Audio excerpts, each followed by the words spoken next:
PSC crowned പുതിയൊരു വീഡിയോയിലേക്ക് ഏവർക്കും സ്വാഗതം.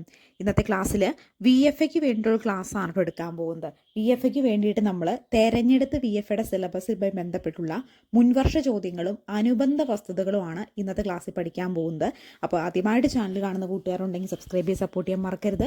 VFAക്ക് സ്റ്റഡി മെറ്റീരിയൽസ് വേണ്ടവർ സ്ക്രീനിൽ കാണുന്ന നമ്പറിൽ VFA എന്ന് പറഞ്ഞ് വാട്സപ്പ് മെസ്സേജ് ചെയ്താൽ മതി. VFA കൂടാതെ pre primary, LP, UP, കേറ്റഡ്, 10th prelims, company board, LGS, company board assistant എന്നിവയ്ക്ക് വേണ്ടിയിട്ടുള്ള സ്റ്റഡി മെറ്റീരിയൽസ് നമ്മൾ പ്രൊവൈഡ് ചെയ്യുന്നുണ്ട്. ആദ്യമായിട്ട് ചാനൽ കണ്ടുകൊണ്ടിരിക്കുന്നവർ സബ്സ്ക്രൈബ് ചെയ്ത് സപ്പോർട്ട് ചെയ്യാൻ മറക്കരുത്. VFAക്ക് വേണ്ടി നമ്മൾ സ്റ്റഡി ഗ്രൂപ്പ് തുടങ്ങിയിട്ടുണ്ട്. ഗ്രൂപ്പിന് എന്തെങ്കിലും ഡിസ്ക്രിപ്ഷനിൽ കൊടുത്തേക്കാം. താല്പര്യമുള്ളവർക്ക് ജോയിൻ ചെയ്യാവുന്നതാണ് കേട്ടോ. അപ്പോൾ ക്ലാസ്സിലേക്ക് കിടക്കാം. ഫാനിലെ ദളങ്ങളുടെ ചലനവും അതുപോലെ തന്നെ സൈക്കിളിൻ്റെ ചക്രങ്ങളുടെ ചലനവുമാണ് കേട്ടോ. 2ഉം അതുപോലെ തന്നെ 4ഉമാണ് റൈറ്റ് ആൻസർ ആയിട്ട് വരിക. എന്താണ് ദോലനം? ഒരു നിശ്ചിത ബിന്ദുവിനെ ആധാരമാക്കി ഒരു വസ്തുവിൻ്റെ മുന്നോട്ടും പിന്നോട്ടുമുള്ള ചലനത്തെയാണ് ദോലനം എന്ന് വിളിക്കുന്നത്. എന്താണ്? ഒരു നിശ്ചിത ബിന്ദുവിനെ ആധാരമാക്കി ഒരു വസ്തുവിൻ്റെ മുന്നോട്ടും പിന്നോട്ടുമുള്ള ചലനത്തെയാണ് നമ്മൾ ദോലനം എന്ന് വിളിക്കുന്നത്. ദോലനം എന്ന് പറഞ്ഞിട്ടുണ്ടെങ്കിൽ നമുക്ക് ഉദാഹരണമായിട്ട് എന്തൊക്കെ പറയാം?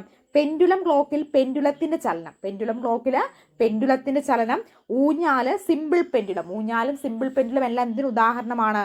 ദോലനത്തിന് ഉദാഹരണമാണ്. ദ്രുതഗതിയിലുള്ള ദോലനത്തെയാണ് നമ്മൾ എന്തെന്ന് വിളിക്കുക? കപനം എന്ന് വിളിക്കുന്നത്. എന്താണ് കപനം?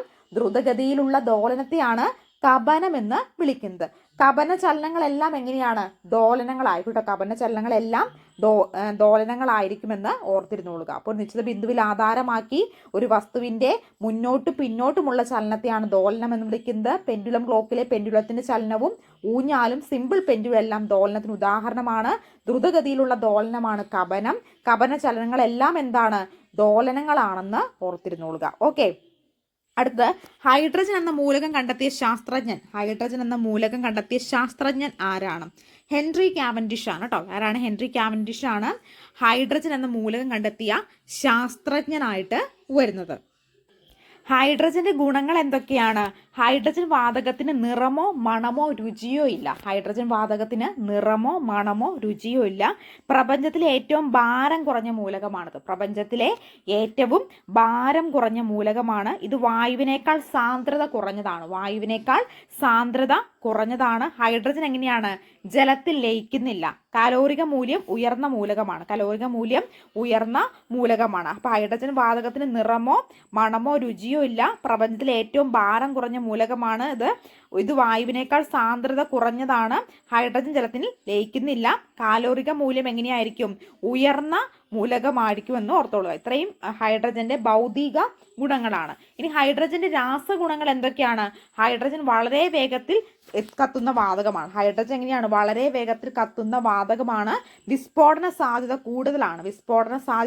കൂടുതലാണെന്നും ഓർത്തിരുന്നോളുക കേട്ടോ. ഓക്കെ. അടുത്ത ചോദ്യം. ചന്ദ്രനിൽ അവസാനമായി കാലുകുത്തിയ ആൾ ആരാണ്? ആരാണ് ചന്ദ്രനിൽ അവസാനമായിട്ട് കാലുകുത്തിയ ആള്? യൂജിൻ സെർണനാണ് ചന്ദ്രനിൽ അവസാനമായിട്ട് കാലുകുത്തിയ വ്യക്തി.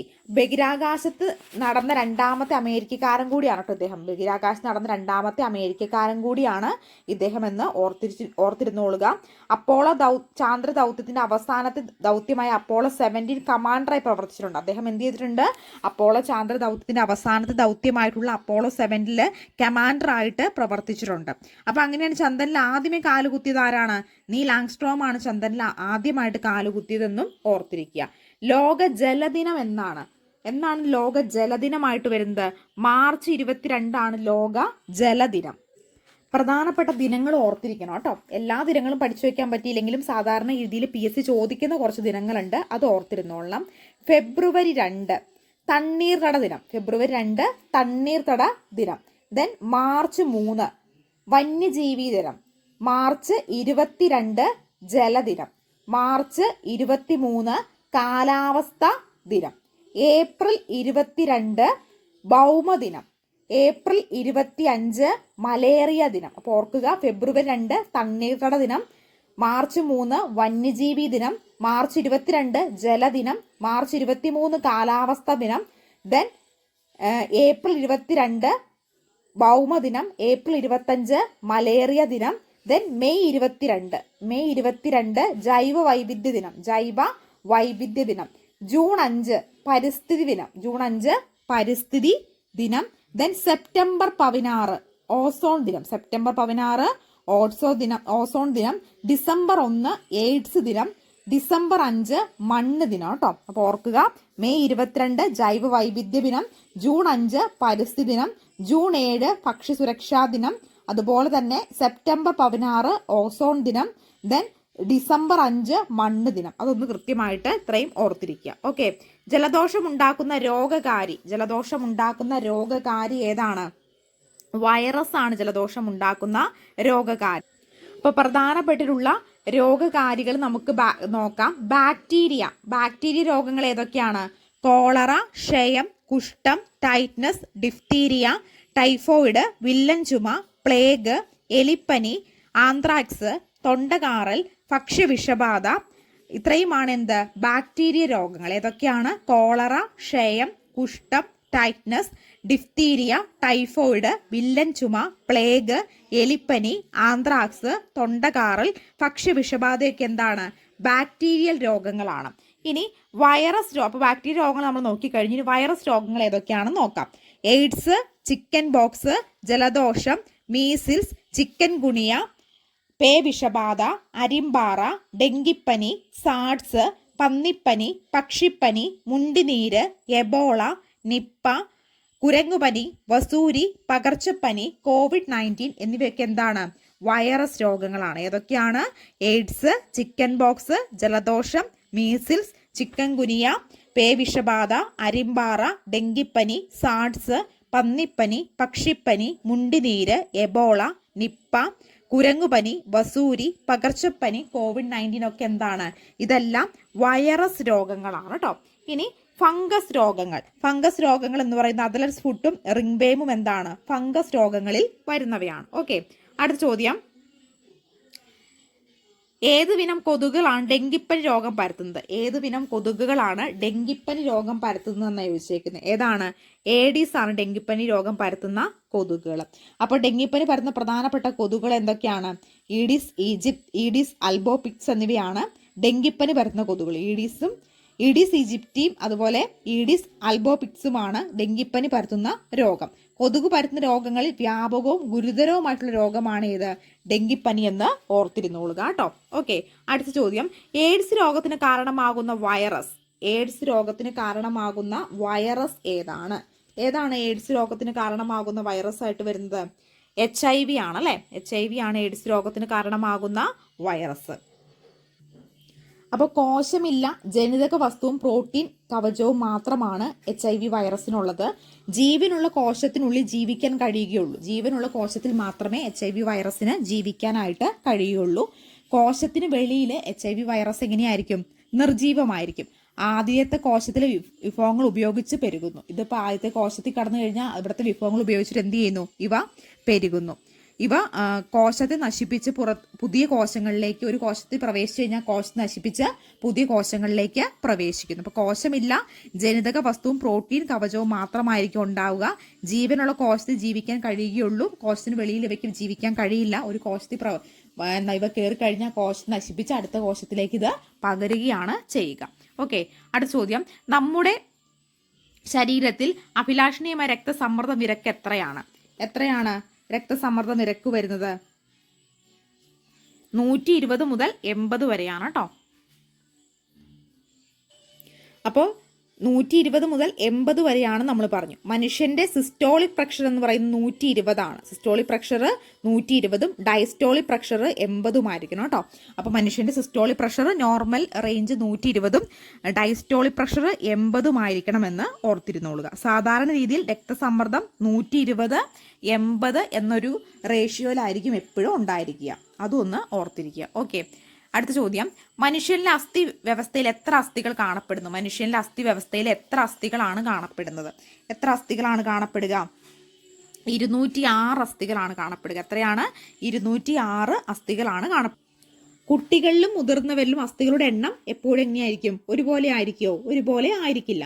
കുട്ടികളിലെ ഏകദേശം അസ്ഥികളുടെ എണ്ണം വരുന്നത് 300 ആയിരിക്കും. കുട്ടികളിൽ ഏകദേശം 300 അസ്ഥികളായിരിക്കും. മുതിർന്നവർക്ക് ഏകദേശം 206 അസ്ഥികളായിരിക്കും വരുന്നത്.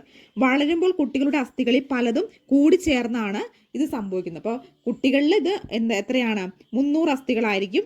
NCERT-ലൊക്കെ 305 അസ്ഥികൾ എന്നാണ് കേട്ടോ പറയുന്നത്. അപ്പോൾ ഏകദേശം ഒരു 300-305 ആ റേഞ്ചിൽ അസ്ഥികളായിരിക്കും ഉണ്ടായിരിക്കുക. മുതിർന്നവരിൽ ഇത് 206 ആയിരിക്കും. കുട്ടികളിൽ ഇത് വളർച്ചയുടെ കാലഘട്ടങ്ങളിൽ പല അസ്ഥികളും കൂടിച്ചേർന്ന് ഒന്നായിട്ട് മാറുകയാണ് ചെയ്യുന്നത്. ഓക്കെ, പല്ലുകൾക്ക് വെളുപ്പ് നിറം നൽകുന്ന ഘടകം ഏതാണ്? പല്ലുകൾക്ക് വെളുപ്പ് നിറം നൽകുന്ന ഘടകം എന്ന് പറയുന്നത് ഏതാണ്? ഇനാമലാണ് കേട്ടോ. ഏതാണ്? ഇനാമലാണ്. അപ്പോൾ എന്താണ് ഇനാമൽ? മനുഷ്യശരീരത്തിലെ ഏറ്റവും കടുപ്പമേറിയ ഭാഗമാണ് ഇനാമൽ കേട്ടോ. മനുഷ്യശരീരത്തിലെ ഏറ്റവും കടുപ്പമേറിയ ഭാഗമാണ് ഇനാമൽ. ഡെൻഡേനെ പൊതിഞ്ഞു കാണപ്പെടുന്നു. പല്ലുകൾക്ക് വെളുപ്പ് നിറം നൽകുന്ന ഘടകം. പല്ലുകൾക്ക് വെളുപ്പ് നിറം നൽകുന്ന ഘടകമാണ്. പല്ലിൽ കാണുന്ന നിർജീവമായ ഭാഗം കൂടിയാണ്. പല്ലിൽ കാണപ്പെടുന്ന നിർജീവമായിട്ടുള്ള ഭാഗമാണ്. പല്ലിന്റെ പുറം കവചം കൂടിയാണ്. പല്ലിന്റെ പുറം കവചമാണ്. മനുഷ്യശരീരത്തിൽ ഏറ്റവും കടുപ്പമേറിയ ഭാഗമാണ് ഇനാമൽ. ഡെൻഡേനെ പൊതിഞ്ഞു കാണപ്പെടുന്നു.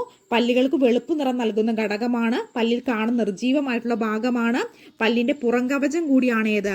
ഇനാമൽ. കഥകളിലെ വേഷങ്ങൾ താഴെ പറയുന്നവയിൽ നിന്നും കണ്ടെത്തി എഴുതുക. കഥകളിലെ വേഷങ്ങൾ താഴെ പറയുന്നവ കണ്ടെത്തി എഴുതാൻ ഏതാണ് റൈറ്റ് ആൻസർ ആയിട്ട് വരുന്നത്? നോക്കിക്കേ. 45 റൈറ്റ് ആൻസർ ആയിട്ട് വരുന്ന ഓപ്ഷൻ സി ആണ് കേട്ടോ. 2, 1 കത്തി കരി താടിയും അതുപോലെ തന്നെ എന്താണ് പച്ചയും മിനുക്കുമാണ് റൈറ്റ് ആൻസർ ആയിട്ട് വരിക. കേരളത്തിന് തനതായ ശാസ്ത്രീയ നൃത്ത നാടകമാണ് ഏത്? കഥകളി എന്ന് പറയുന്നത്. കഥകളിയുടെ പ്രത്യേകത എന്താണ്? കേരളത്തിന്റെ തനതായ ശാസ്ത്രീയ നൃത്ത നാടകത്തെയാണ് കഥകളി എന്ന് വിളിക്കുക. കലകളുടെ രാജാവ് എന്നും അറിയപ്പെടുന്നു. കലകളുടെ രാജാവ് എന്നും ആരറിയപ്പെടുന്നു? കഥകളി അറിയപ്പെടുന്നു. കഥകളിയുടെ ഉപജ്ഞാതാവ് ആരാണ്? കൊട്ടാരക്കര തമ്പുരാനാണ് കേട്ടോ. കഥകളിയുടെ ഉപജ്ഞാതാവ് കൊട്ടാരക്കര തമ്പുരാനാണ്. കഥകളിയിലെ മുദ്രകളുടെ എണ്ണം എത്രയാണ്? 24 മുദ്രകളാണ് കഥകളിയിലുള്ളത് കേട്ടോ. 24 മുദ്രകളാണ്. അപ്പൊ ഓർത്തോളണം. എന്താണ്? കേരളത്തിന്റെ തനതായ ശാസ്ത്രീയ നൃത്ത നാടകമാണ് ഏത്? കഥകളി. കലകളുടെ രാജാവ് എന്നറിയപ്പെടുന്ന കലാരൂപം കഥകളിയാണ്. കഥകളുടെ ഉപജ്ഞാതാവ് കൊട്ടാരക്കര തമ്പുരാനാണ്. കഥകളിയിലെ മുദ്രകളുടെ എണ്ണം 24 അതുപോലെ തന്നെ കഥകളി നടക്കുന്നുണ്ടെന്ന് ദേശവാസികളെ അറിയിക്കാൻ വേണ്ടിയുള്ള ആദ്യ പ്രകടനം കേളികൊട്ടാണ് കേട്ടോ. കഥകളി നടക്കുന്നുണ്ടെന്ന് ദേശവാസികളെ അറിയിക്കാൻ വേണ്ടിയുള്ള ആദ്യ പ്രകടനം ഏതാണ്? കേളികൊട്ടാണ്. താഴെ പറയുന്നവർ ഏതൊക്കെ മേഖലകളിൽ നിന്ന് ലഭിക്കുന്ന വരുമാനമാണ് ദേശീയ വരുമാനമായി കണക്കാക്കുന്നത്? താഴെ പറയുന്ന ഏതൊക്കെ വരുമാനമാണ് ദേശീയ വരുമാനത്തിലേക്ക് കണക്ക് കൂട്ടുന്നത്? ഏതൊക്കെയാണ്? കാർഷിക മേഖല, വ്യവസായിക മേഖല, സേവന മേഖല എന്നുള്ളതാണ് കേട്ടോ. അപ്പൊ നമുക്കറിയാം ദേശീയ വരുമാനം ഒരു രാജ്യത്തിന്റെ ഒരു വർഷം മൊത്തം ഉൽപ്പാദിപ്പിക്കുന്ന സാധനങ്ങളും സേവനങ്ങളുടെയും ആകെത്തുകയാണ് ദേശീയ വരുമാനം എന്ന് വിളിക്കുന്നത്. എന്താണ് ദേശീയ വരുമാനം? ഒരു രാജ്യത്ത് ഒരു വർഷം മൊത്തം ഉൽപ്പാദിപ്പിക്കുന്ന സാധനങ്ങളുടെയും സേവനങ്ങളുടെയും ആകെത്തുകയാണ് ദേശീയ വരുമാനം എന്ന് വിളിക്കുന്നത്. അത് ഏതൊക്കെ മേഖലകളിൽ നിന്നാ? കാർഷിക മേഖല, വ്യവസായിക മേഖല, സേവന മേഖല. കാർഷിക മേഖല, വ്യവസായിക മേഖല, സേവന മേഖല. ഒരു രാജ്യത്തിന്റെ സാമ്പത്തിക വളർച്ച എത്രമാത്രോളം ഉണ്ടെന്ന് കണ്ടെത്താനും രാജ്യങ്ങളുടെ സാമ്പത്തിക സ്ഥിതി താരതമ്യം ചെയ്യാനുമാണ് ദേശീയ വരുമാനം കണക്കാക്കപ്പെടുന്നത്.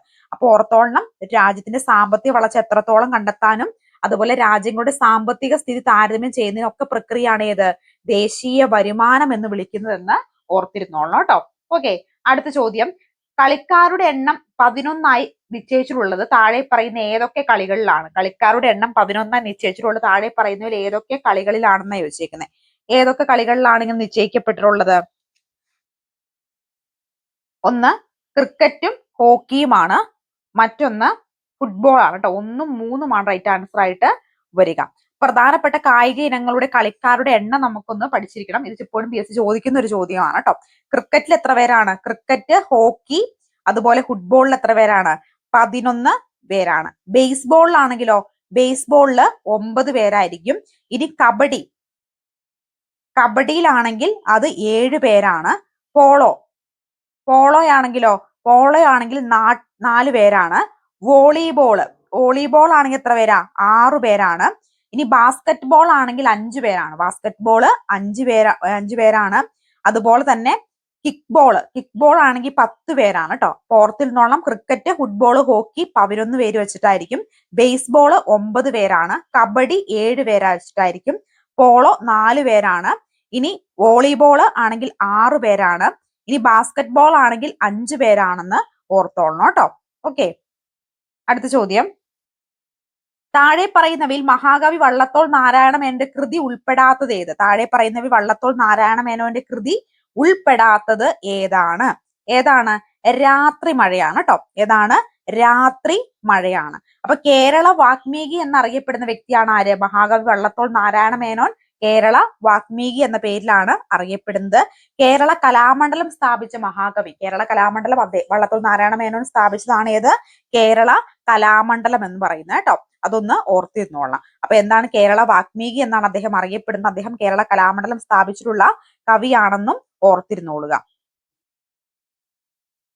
ഇനി അടുത്ത ചോദ്യം, താഴെ പറയുന്നവയിൽ അമേരിക്കൻ പ്രസിഡന്റ് പദവി വഹിക്കാത്തത് ആരാണ്? താഴെ പറയുന്നവയിൽ അമേരിക്കൻ പ്രസിഡന്റ് പദവി വഹിക്കാത്തത് ആരാണ്? ആരാണ്? ഹിലരി ക്ലിന്റൺ ആണ് അമേരിക്കൻ പ്രസിഡന്റ് പദവി വഹിക്കാത്ത വ്യക്തിയായിട്ട് വരുന്നത്. അപ്പോ അമേരിക്കൻ പ്രസിഡന്റ്മാരും അവരുടെ കാലഘട്ടവും നമുക്കൊന്ന് ഓർത്തിരിക്കണം. ബിൽ ക്ലിന്റൺ എത്രയാ? 1993 മുതൽ 2001 വരെ ആരാണ്? ബിൽ ക്ലിന്റൺ ആണ് ഭരിച്ചിട്ടുള്ളത്. ഇനി ജോർജ് W. ബുഷ് 2001 മുതൽ 2009 വരെ ജോർജ് ബുഷ് ആയിരുന്നു American president. Then Barack Obama എന്നുപോലെ 2009 മുതൽ 2017 വരെ ബരാക് ഒബാമയായിരുന്നു അമേരിക്കൻ പ്രസിഡന്റ്. ഡൊണാൾഡ് ട്രംപ് 2017 മുതൽ 2021 വരെ ഡൊണാൾഡ് ട്രംപ് ആയിരുന്നു പ്രസിഡന്റ്. പിന്നെ ജോ ബൈഡൻ എപ്പോഴാ? 2021 മുതൽ 2024 വരെ ജോ ബൈഡൻ ആയിരുന്നു. പിന്നെ 2024 മുതൽ ഇപ്പൊ നിലവിലെ പ്രസിഡന്റ് ആരാ? ഡൊണാൾഡ് ട്രംപ് തന്നെയാണ് നിലവിലെ പ്രസിഡന്റ്. അപ്പൊ ബിൽ ക്ലിന്റൺ എന്താണ്? 1993 മുതൽ 2001 വരെ ജോർജ് ബുഷ്, 2001 മുതൽ 2009 വരെ ബരാക് ഒബാമ, 2009 മുതൽ 2017 വരെ ട്രംപ്, 2017 മുതൽ 2021 വരെ ജോ ബൈഡൻ, 2021 മുതൽ 2024 വരെ വീണ്ടും ട്രംപ് അധികാരത്തിൽ വന്നു. 2024 വരെ ഡൊണാൾഡ് ട്രംപ് ആണ് അധികാരത്തിൽ വന്നിട്ടുള്ളത്. ഇപ്പൊ നിലവില് ട്രംപ് ആണ് അമേരിക്കയുടെ പ്രസിഡന്റ്. അദ്ദേഹം എത്രാമത്തെ പ്രസിഡന്റ് ആണെന്നറിയാമോ അമേരിക്കയുടെ? അദ്ദേഹം 47ാമത്തെ പ്രസിഡന്റ് ആണ് കേട്ടോ. 47ാമത്തെ പ്രസിഡന്റ് ആണ് അദ്ദേഹം എന്ന് ഒന്ന് ഓർത്തിരുന്നോളണം കേട്ടോ.